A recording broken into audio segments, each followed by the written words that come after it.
प्रांजल ज्ञान गंगा में आप सभी का स्वागत है। हम संक्षिप्त महाभारत का पाठ कर रहे हैं, जिसमें कि कल हमने राजा शिवी के चरित्र की कथा को पढ़ा था।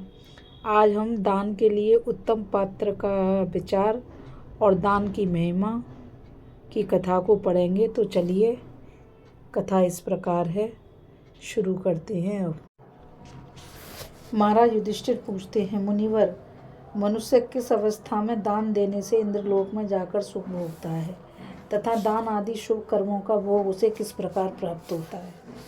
मार्कंडेय जी बोले, जो पुत्रहीन है, जो धार्मिक जीवन नहीं व्यतीत करते, जो सदा दूसरों की ही रसोई में भोजन किया करते हैं तथा जो केवल अपने लिए ही भोजन बनाते हैं, देवता और अतिथि को अर्पण नहीं करते, इन 4 प्रकार के मनुष्यों का जन्म व्यर्थ है।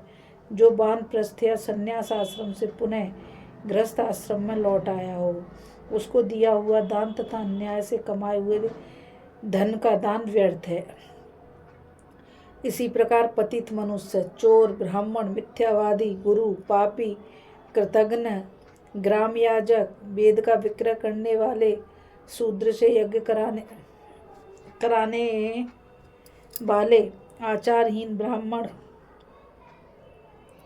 इन दानों का कोई फल नहीं होता। इसलिए सब अवस्थाओं में सब प्रकार के दान उत्तम लोगों को ही देने चाहिए।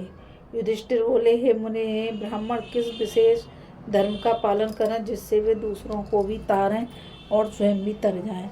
मार्कंडेय जी ने कहा, ब्राह्मण जप, मंत्र पाठ, होम, स्वाध्याय और वेदाध्ययन के द्वारा वेदमयी नौका का निर्माण करते हैं, जिसके सहारे वे दूसरों को भी तारते हैं और स्वयं भी तर जाते हैं। जो ब्राह्मणों को संतुष्ट करता है, उस पर समस्त देवता प्रसन्न होते हैं। श्राद्ध में प्रयत्न करके उत्तम ब्राह्मणों को ही भोजन कराना चाहिए। जिनके शरीर का रंग घृणा उत्पन्न करता हो, जिनके नख गंदे हों, जो कोढ़ी और कपटी हो, पिता की जीवितावस्था में, अथवा जिनका जो पीठ पर तरकस बांधे और धर्म का पालन करते हों, ऐसे ब्राह्मणों को श्राद्ध में यत्नपूर्वक त्याग दें, क्योंकि उनको जमाने से श्राद्ध निंदित हो जाता है और निंदित श्राद्ध यजमानों को उसी प्रकार नष्ट कर देता है जैसे अग्नि काष्ठ को जला डालती है। किंतु हे राजन, अंधे, गूंगे, बहरे आदि जिनको शास्त्र में वर्जित बताया है, उनको वेद पारंगत ब्राह्मण के साथ श्राद्ध में निमंत्रण देना चाहिए। युधिष्ठिर, अब मैं तुम्हें यह बताता हूँ कि कैसे व्यक्ति को दान देना चाहिए। जो संपूर्ण शास्त्रों का विद्वान हो, जो अपने को तथा दाता को तारने की शक्ति रखता हो, ऐसे ब्राह्मण को दान देना चाहिए। अतिथियों को भोजन देने का भी बहुत बड़ा महत्व है। उन्हें भोजन कराने से अग्निदेव जितने संतुष्ट होते हैं, उतना संतोष उन्हें भविष्य का हवन करने और फूल एवं चंदन चढ़ाने से भी नहीं होता। अतः तुम्हें अतिथियों को भोजन देते रहने का सदा ही प्रयत्न करना चाहिए। जो लोग दूर से आए हुए अतिथियों को पैर धोने के लिए जल, उजाले के लिए दीपक, भोजन के लिए अन्न और रहने के लिए स्थान देते हैं, उन्हें कभी यमराज के पास नहीं जाना पड़ता। कपिला गो का दान करने से मनुष्य निस्संदेह सब पापों से मुक्त हो जाता है। अतः अच्छी तरह सजाई हुई कपिला गो ब्राह्मण को दान करनी चाहिए। दान पात्र ब्राह्मण क्षत्रिय हो, नित्य अग्निहोत्र करता हो, दरिद्रता के कारण जिन्हें स्त्री और पुत्रों के तिरस्कार सहने पड़ते हों तथा जिनसे अपना कोई उपकार न होता हो, ऐसे लोगों को ही गोदान करनी चाहिए, धनवानों को नहीं। एक बात और ध्यान रखने की है, एक गो एक ब्राह्मण को देनी चाहिए, बहुत से ब्राह्मणों को नहीं, क्योंकि एक ही गो यदि बहुतों को दी गई हो तो उसे बेचकर उसकी कीमत बांट लेंगे।